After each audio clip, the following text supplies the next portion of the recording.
바로 리포트예요. 안녕하세요. 이전 영상에서 카타르항공 승무원이 지켜야 하는 규율에 대해서 말씀을 드렸었는데, 그 내용 중에 하나가 유니폼을 입고 찍은 사진이나 영상을 대외적으로 공개할 수가 없다고 말씀을 드렸었는데, 최근에 제가 눈여겨본 카타르항공 승무원이 있습니다. 그 유튜브도 그렇고 인스타그램도 추천이 뜨잖아요. 그래서 우연찮게 보게 됐었는데, 네, 실제인지 보정인지 운동을 열심히 해서 몸 관리를 상당히 잘한 경우였는데, 해시태그를 보니까 미국에 거주하는 것 같더라고요.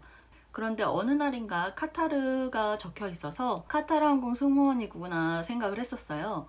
왜냐하면 카타르 다녀오신 분들은 아시겠지만 젊은 여자분들이 카타르에 오실 이유는 사실 몇 되지 않습니다. 비행을 시작하고 나서는 주로 여름 나라를 신청을 해서 가는 것 같더라고요. 가끔 가다 라이브 방송을 켜면은 그 회사 관련 얘기는 조금 조심하는 편인 것 같더라고요. 한번 호기심에 라이브를 들어가 봤었는데, 그때는 트레이닝 기간이었는데 조금 말을 아끼는 편이더라고요. 그래서 현직으로서 말하지 못하는 부분들을 전직은 말할 수 있지 않을까라는 생각도 했었고, 최근에 코로나로 항공업계가 직격탄을 맞았는데, 어떤 분이 댓글로 기내 방역에 대해서 말씀을 하시면서, 기내에서 마스크를 쓰지 못하게 하는데 카타르 항공사가 순위권에 있는 항공사가 맞는지 의구심이 든다고 적은 댓글이 있었어요. 저는 전직이니까 현직한테 한번 물어봤어야 됐는데, 마침 그 승무원 후배가 생각이 나더라고요. 왜냐하면 중국 비행을 앞두고 인스타에다가 기내 마스크 관련해서 내용을 적어둔 게 있었었는데, 제가 한번 찾아보려고 했었죠. 그런데 계정이 안 보이더라고요. 그래서 뭐지? 제가 그 후배를 팔로우를 한 거기 때문에 뭐 중간에 혹시 아이디를 변경하는 경우도 있잖아요. 프로필 사진을 보면 찾을 수 있을 것 같아서 제가 팔로우를 한 그 리스트를 쭉 들여다보기 시작했는데 없더라고요. 그 승무원의 인스타그램을 가면은 상당히 옷을 짧게 입는 편이었고 특정 부위를 좀 노출해서 입는 경향이 있었어요. 제가 그 후배의 사진 중에서 기억에 남았던 게 푸켓이었던 것 같은데, 해변가가 상당히 공항이랑 가까웠나 봐요. 그래서 공항에서 막 이륙하는 비행기가 그 해변가 뒤로 이렇게 보일 정도이고, 비행기 배 부분에 그 항공사 로고가 적혀 있는데 그 이륙을 할 때 그 로고가 선명하게 보이죠. 비키니 입고 뒷모습을 찍은 사진이 있었어요. 그래서 그 후배의 사진을 보면 버킷리스트 될 만한 사진들을 종종 남기더라고요. 그래서 그 후배한테도 너무나도 기억에 남는 사진이겠다라는 생각을 했었었는데, 그냥 직감적으로 누군가 그 계정을 리포트하지 않았을까 싶었어요.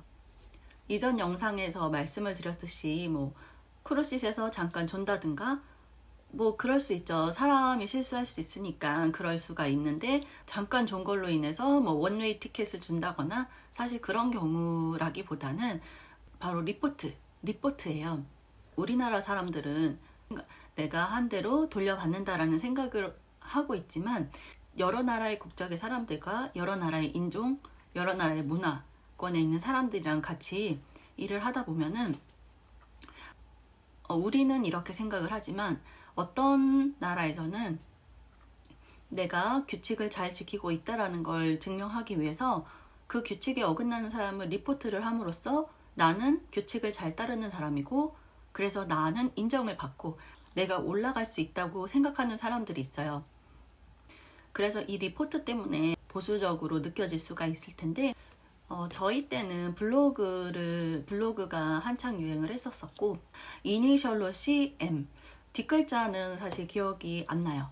그분이 당시 들리는 이야기로 누군가가 그분의 블로그를 리포트했다는 얘기가 있었어요. 그 사람의 블로그를 가면 본인이 여행을 했던 곳의 사진이라든가 본인 얼굴을 같이 올렸었기 때문에 회사를 비방한다는 내용이나 아니면 다른 사람을 저격하는 내용이나 잘못된 정보를 전달을 했다거나 라고 생각은 하지 않습니다. 그 사람은 체류지에 가서도 그 시간을 너무 알차게 잘 사용을 했었고, 기억에 남는 게 일본에 가서 그 기모노를 입고 시내 관광, 시내를 돌면서 사진을 남겼던 게 있었는데, 오프데이도 가능하면 여행을 가는 내용들이 많았었기 때문에 어떤 의미에서는 볼거리가 있고 유용한 블로그였어요. 이게 정말 다양한 사람이 많다라고 하는 게, 나는 좋은 의도로 좋은 정보를 제공을 하고자 올렸지만 이것을 받아들이는 사람의 마음인 거예요. 좋게 받아들여서 도움이 될 수도 있고, 누군가는 도움이 되지 않았을 경우에는 이 화살을 다시 정보를 제공한 사람한테 돌릴 수도 있는 거죠. 아니면 그분이 유명해서 그럴 수도 있어요. 저도 블로그에 제 경험을 꾸준히 남겼던 사람이었지만, 회사에 해가 되지 않는 선에서, 그리고 저의 개인의 생각이나 느낌을 위주로 적었었기 때문에, 저는 비행하는 동안이나 블로그 운영을 하는 동안 사실 리포트를 받지는 않았었어요. 근데 이 말인 즉슨 보수적으로 운영을 했다는 말일 수도 있고, 유명하지 않았기 때문일 수 있습니다. 그러면 제가 카타르 항공에 있으면서 어떻게 해야 살아남는지 다음 영상에서 그 내용에 대해서 말씀을 드릴까 합니다. 영상이 도움이 되셨다면 좋아요, 구독 눌러주시고 다음 영상도 기대해 주세요. 감사합니다.